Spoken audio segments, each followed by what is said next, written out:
So what if you threw an election and instead of hot button posturing and mudslinging, oh, I don't know, Mandel and Gibbons coming to mind, you actually had some in the heat of the battle, usable ideas come up. We're jumping now to the Democratic side of this primary, and we're jumping over to the governor's race. And so it was this week that the ticket of former Cincinnati Mayor John Crandley and Toledo State Senator Theresa Fedor said, hello, we have billions of unused dollars over here. And over here, we have thousands and thousands of Ohio students who we know have fallen behind because of school experiences massively interrupted by the pandemic.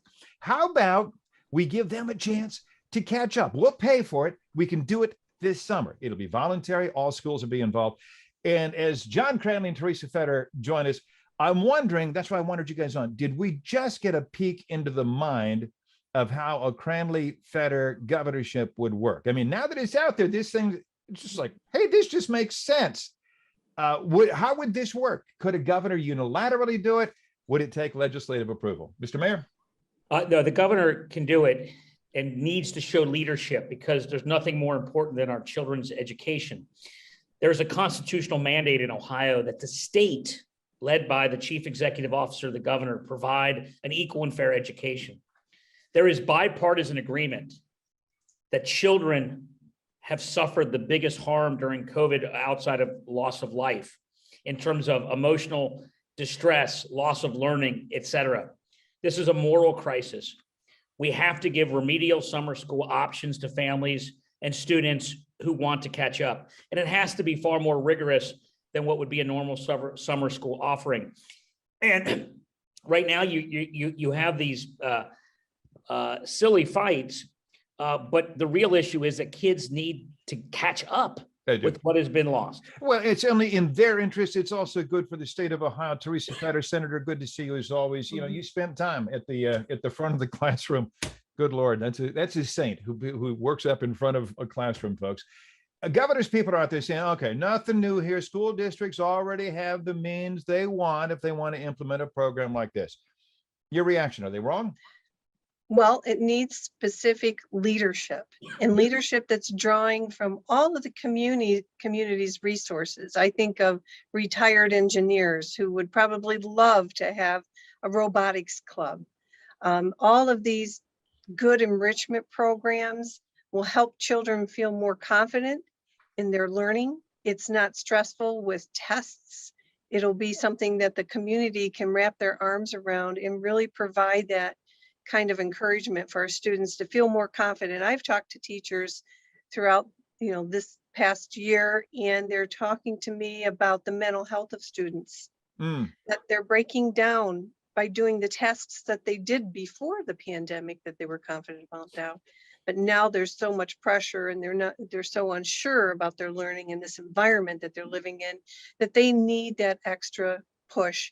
And the governor providing that opportunity and bringing people together like a governor can, and all around the communities in Ohio, it's going to advance that advancing. You guys, are you both suggesting Mike DeWine could do this now and should do this now? Absolutely. All right. Absolutely. And if it works as it should work, it's Mike DeWine's fault that kids lost all this education. So it's no surprise that he's shrugging his shoulders like, oh, well, schools can do it if they want to do it.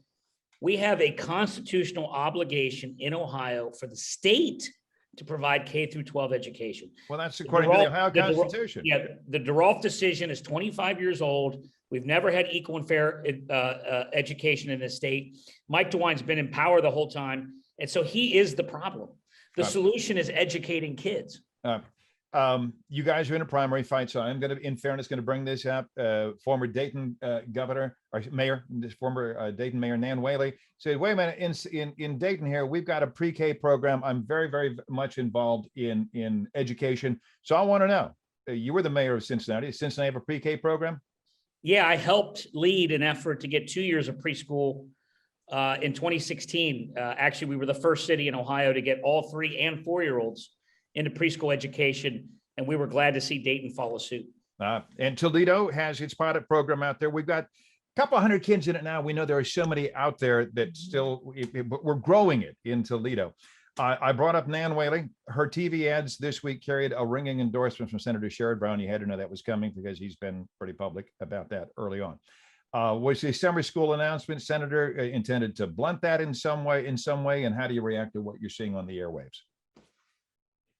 Well, what I'm saying is that we need leadership from the top, specific leadership that can draw groups and communities together and not just encourage them and suggest that they do, but bring forward the full capacity that you have as a governor to lead the way and bring entities outside of the school districts into the solution. And that's going to build community. Senator's not biting on my Sherrod Brown question. Oh, I absolutely will. Okay, now I want you guys to react. I can take a stab at that. Go, John. Sherrod Brown is not on the ballot in November. And so Nan Whaley can't hide behind Sherrod Brown in November. It can help her in the primary for sure. Yeah. But the question is who can win in November? And here are the facts. Cincinnati's economic growth has outperformed Mike DeWine's Ohio. Dayton has underperformed Ohio. Dayton lost population in the last 10 years. Cincinnati grew twice as fast as the state of Ohio. How are we going to fire a Republican in Ohio if the alternative is worse than the status quo? What I'm offering is better than the status quo, and Democrats need to win. We're all going to unite around the nominee, whoever it is. Yeah. But the bottom line is, how do we best beat Mike DeWine? And Sherrod Brown's not going to be on the ballot in November. One of us is going to be, and I believe that Theresa and I are the best chance for Democrats. And from a partisan point of view, folks, this is how you handicap November. You do it on May 3rd.